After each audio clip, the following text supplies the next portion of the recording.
Bienvenidos. La situación en Ucrania es cada vez más desesperante. Fueron 200 los misiles y drones lanzados por Rusia en el transcurso de las últimas horas en este jueves 29 de noviembre, que nos tiene aquí desde la pantalla de DNews, como lo hacemos siempre, contándote lo que está pasando en el mundo.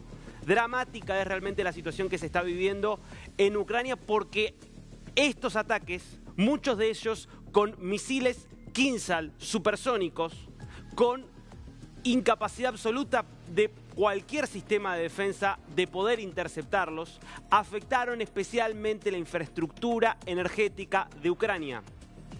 En este momento, más de 1 millón de personas se quedaron completamente a oscuras, sin energía, producto de este ataque, que, sumados a los ataques que viene realizando en los últimos meses Rusia, han dejado a Ucrania con la mitad de su capacidad de generación energética.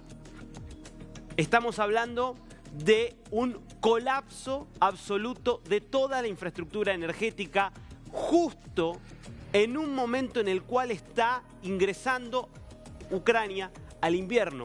Un invierno que ahora mismo está siendo particularmente cruento, porque hay buena parte de Ucrania en este momento con nevadas intensas, y la energía que está dejando sin luz al país también la deja en muchos casos sin calefacción, sin posibilidad de funcionamiento de las principales industrias, en un ataque deliberado por parte de Vladimir Putin, que quiere hacer sentir el máximo rigor posible a los ucranianos, siendo consciente, como lo mostrábamos aquí en algunas encuestas que realizaba, por ejemplo, la consultora Gallup, que cada vez son más los ucranianos que dicen: no podemos seguir así, tenemos que llegar a algún tipo de entendimiento que ponga fin a esta guerra que ya ha pasado el umbral de los 1000 días y que el próximo febrero va a terminar de cumplir 3 años que han paralizado al mundo. Volodymyr Zelensky, el presidente ucraniano, se refirió en un mensaje a este brutal ataque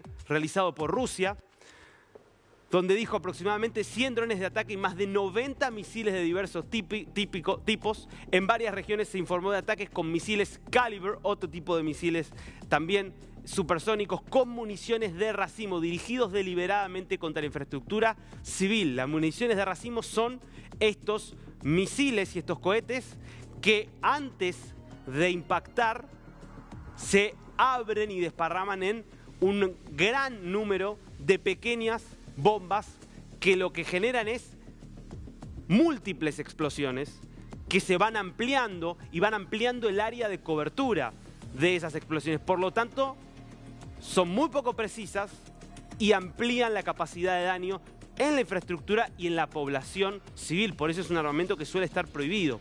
Habló también Volodymyr Putin, en este momento liderando el foro de Astana, un foro de la cooperación para la seguridad de Europa del Este, donde Rusia y algunos países aliados de Asia Central y de Europa del Este estaban reunidos, y allí habló Vladimir Putin concretamente de cómo Rusia está planificando sus próximos ataques contra Ucrania, en un mensaje que apunta también a la OTAN, porque recordemos que esta escalada comienza a partir de la decisión que el fin de semana anterior, no el pasado, sino el anterior, tomaba Joe Biden de habilitar a Ucrania a disparar con misiles de largo alcance sobre territorio ruso, algo que Rusia hizo, mejor dicho, que Ucrania hizo contra territorio ruso en la región de Bryansk y luego en la región de Kursk con misiles de largo alcance Storm Shadows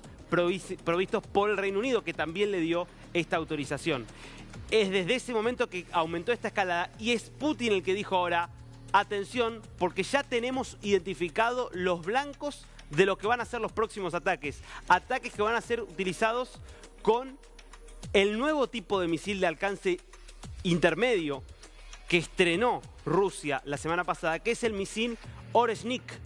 Un misil con 6 ojivas, que pueden ser ojivas nucleares, es decir, con 6 cabezas nucleares, aunque obviamente el que disparó contra Ucrania la semana pasada no tenía ojivas nucleares, sino armamento y munición convencional, que afectó gravemente a la ciudad de Dnipro. Dijo Putin, ya tenemos identificados los blancos con los cuales o hacia los cuales vamos a utilizar estos misiles de alcance intermedio, que son misiles que además tienen la capacidad, porque tienen un alcance de hasta 3.000 kilómetros, de llegar a cualquier capital europea. Porque Putin ahora, a partir del cambio en la doctrina nuclear de Rusia, dejó en claro que estos ataques podrían ser dirigidos eventualmente a cualquier país europeo que, en la medida en que suministre armas a Ucrania que sean utilizadas contra territorio ruso, pasan a ser considerados para Moscú, para el Kremlin, bloque militar con Ucrania y por lo tanto pasibles de ser atacados con armamento incluso nuclear por parte de Rusia en el marco de lo que es, insisto, este cambio de época que fue la nueva doctrina nuclear anunciada por Vladimir Putin. Todo esto, movimientos que se dan mientras los dos bandos, Moscú y Kiev, están a la espera de lo que vaya a ocurrir en los Estados Unidos el 20 de enero cuando asuma la administración Trump. Lo que muchos están viendo en estas jugadas de lo que es sin dudas una escalada militar muy preocupante porque ya empieza a involucrar directamente a los países de la OTAN, además de involucrar, por ejemplo, a Corea del Norte o a Irán, que ya estaba también involucrado en el conflicto a partir de los drones que le suministra a Rusia, es que están de alguna manera tratando las distintas partes de maximizar sus ganancias ahora, previendo que quizás sea inevitable algún tipo de negociación a partir de la decisión que tomará Trump cuando asuma el 20 de enero de cambiar el curso de cómo viene siendo la posición estadounidense respecto a Ucrania. Ustedes saben que la posición hasta aquí de Biden es: no puede haber aquí una negociación, no puede haber en estas condiciones una negociación porque eso significaría que Ucrania pierda. Hay que seguir apoyando a Ucrania porque Ucrania puede ganar, puede derrotar a Rusia. No es lo que piensa Trump. Ahora, ¿qué piensa Trump? Porque lo que muchos creían es que lo que Trump quería era directamente que gane Rusia, porque Trump era un admirador de Vladimir Putin. Bueno, en las últimas horas hemos tenido bastante más claridad de cómo va a ser la política de Trump hacia Rusia y Ucrania a partir de esta designación por parte del presidente electo. Te diría de las designaciones más importantes a nivel del impacto internacional. Estoy muy contento de nominar al general Keith Kellogg. Atención a ese nombre porque lo vas a escuchar mucho en los próximos meses. El general Keith Kellogg, para servir como asistente del presidente y enviado especial para Ucrania y Rusia. Trump acaba de elegir la persona que va a ser la más importante para asesorarlo y para guiar la política estadounidense en relación a este conflicto. Es una nominación importantísima para pensar cómo va a ser el futuro de este conflicto de impacto global. Keith ha liderado de forma distinguida una carrera militar y en los negocios, incluyendo el servicio en roles de seguridad nacional muy sensibles en mi primera administración. Era para mí justamente la opción indicada desde el comienzo. Juntos vamos a asegurar la paz a través de la fuerza y vamos a hacer a Estados Unidos grande y al mundo seguro nuevamente. ¿Quién es el general retirado Keith Kellogg y qué propone para este conflicto? Vamos a meternos entonces allí porque no es necesariamente lo que muchos creían que iba a ser la política de Trump hacia Rusia y Ucrania. Primero, es alguien muy experimentado, tiene 80 años, veterano de las guerras de Vietnam y del Golfo, de Vietnam como un combatiente de escala raza, ya en la guerra del Golfo, con la primera guerra del Golfo contra Irak, luego de que Saddam Hussein decidiera la invasión sobre Kuwait, estamos hablando de 1990 y 1991, en puestos de liderazgo militar. En 2003 se retira con el rango de teniente general. Y en 2004, ya como retirado, es convocado por las Fuerzas Armadas de los Estados Unidos, pero para asumir un cargo como administrador principal de la coalición que lideraba Estados Unidos en Irak, ya depuesto Saddam Hussein. Como verás ahora, la carrera después pasa a estar muy ligada a la de Donald Trump como asesor militar. ¿Por qué? Porque en 2016 es el principal asesor en cuestiones de defensa del entonces candidato que quería llegar a la Casa Blanca por primera vez. Cuando asume Donald Trump el 20 de enero de 2017, Kellogg se convierte en jefe de gabinete del Consejo de Seguridad Nacional, que es el que toma las principales decisiones en materia de defensa y seguridad exterior. Y en 2018 pasa a estar dentro del equipo del vicepresidente entonces, Mike Pence, como asesor de seguridad nacional. Y venía de vuelta colaborando con Donald Trump en la materia, pensando... ¿Por qué es importante esta designación? Porque ahora te voy a mostrar cuál es el plan que tiene Kellogg para el conflicto Ucrania-Rusia. El plan que él mismo presentaba hace 3 meses. Nada más que 3 meses. Él presentaba una hoja de ruta respecto de cómo seguir con este conflicto. Y la verdad es que dentro del círculo Trump hay personas que verdaderamente son muy prorrusas, muy admiradores de Putin. Sin embargo, no es el caso de Kellogg. Kellogg denunció y condenó desde un primer momento la invasión de Rusia a Ucrania. Condenó también la política llevada adelante por la administración Biden. La criticó, pero es muy crítico también de la propia invasión de Rusia a Ucrania y no tiene nada de pro-Putin. ¿Cuál es el plan que tiene en la cabeza este hombre que va a estar teniendo un papel central desde el próximo 20 de enero? Vamos.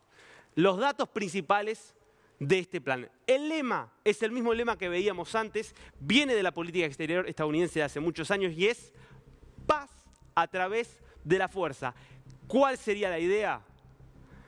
Te muestro los dientes, demuestro la enorme capacidad militar que tiene Estados Unidos, hago un despliegue de fuerza lo más grande que pueda, mostrándote todo el daño que te puedo llegar a causar teniendo el ejército más grande del mundo, pero no con la intención de abrir un nuevo conflicto, sino de cerrar conflictos, de llegar a acuerdos, de forzar esos acuerdos cuando los otros, cuando los interlocutores no quieren negociar. Lo que Kellogg cree es que tiene que haber una salida negociada, que no hay forma de que esto se resuelva por la vía militar, a diferencia de lo que creía Biden. Insisto, Biden, Blinken, Sullivan, los principales asesores en materia de defensa hoy venían manteniendo la idea del presidente ucraniano, Volodymyr Zelensky, de que, al menos públicamente es lo que venían diciendo, Ucrania tiene que ganar esta guerra y Rusia debe ser derrotada. ¿Qué cree Kellogg? No.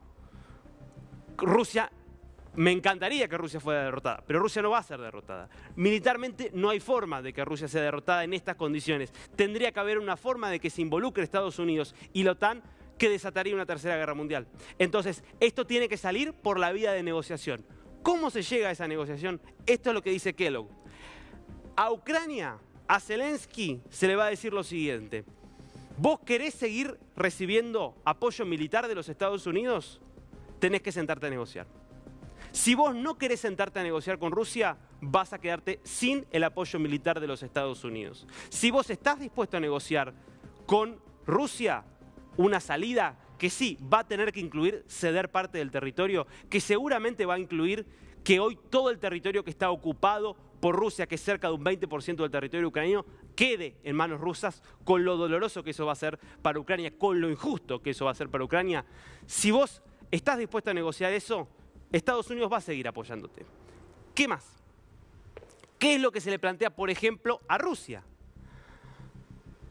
Vos no querés, Vladimir Putin, sentarte a negociar con Zelensky porque te sentís fuerte, porque sentís que podés ganar esta guerra y terminar quedándote con más territorio todavía del que ya lográs ocupar. Entonces, ¿sabés qué voy a hacer yo? Voy a darle más armamento del que le daba Biden.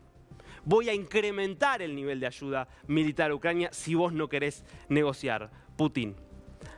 ¿Qué te doy a cambio? Primero, lo hago a Zelensky sentarse a negociar cuando hoy Zelensky no se quiere sentar a negociar. Y en segundo lugar, congelo la idea de la membresía de Ucrania a la OTAN. La pospongo indefinidamente. Lejos de estos mensajes que veníamos escuchando, por ejemplo, de Jens Stoltenberg, el ex titular de la OTAN, reemplazado semanas atrás por Mark Rutte, que decía, Ucrania va a ser miembro de la OTAN. No, eso se termina según el plan de Kellogg. Si vos te sentás a negociar, Putin, yo te prometo que esto queda congelado. Ucrania no va a ser parte de la OTAN. Ahora, al mismo tiempo, ¿qué le digo a Zelensky? Yo sé, Zelensky, vos, para sentarte a negociar, para aceptar además algún tipo de acuerdo sin tener la protección de la OTAN, vas a querer algún tipo de garantía. Bueno, vamos a crear una arquitectura de seguridad para Ucrania, determinadas reglas que hagan que Ucrania, sin tener la garantía de ser parte de la OTAN, reciba ayudas que le permitan defenderse de forma automática en caso de que Rusia no cumpla un eventual acuerdo. Estas son las líneas generales, la hoja de ruta que al menos Keith Kellogg tenía hace 3 meses. Por supuesto, esto puede ir modificándose de acá al 20 de enero, va seguramente a ser matizado por otras voces que también son importantes dentro de la administración Trump, pero este es el plan por el cual pretende la administración Trump cerrar el conflicto en Ucrania. ¿Será suficiente? Muy probablemente, como hay una parte que es más débil que la otra, que es Ucrania, a Ucrania no le quede más remedio que aceptar estas propuestas. La pregunta que todo el mundo se hace en este momento es, ¿Putin estará dispuesto a aceptar? ¿Estará dispuesto a conceder estas cosas?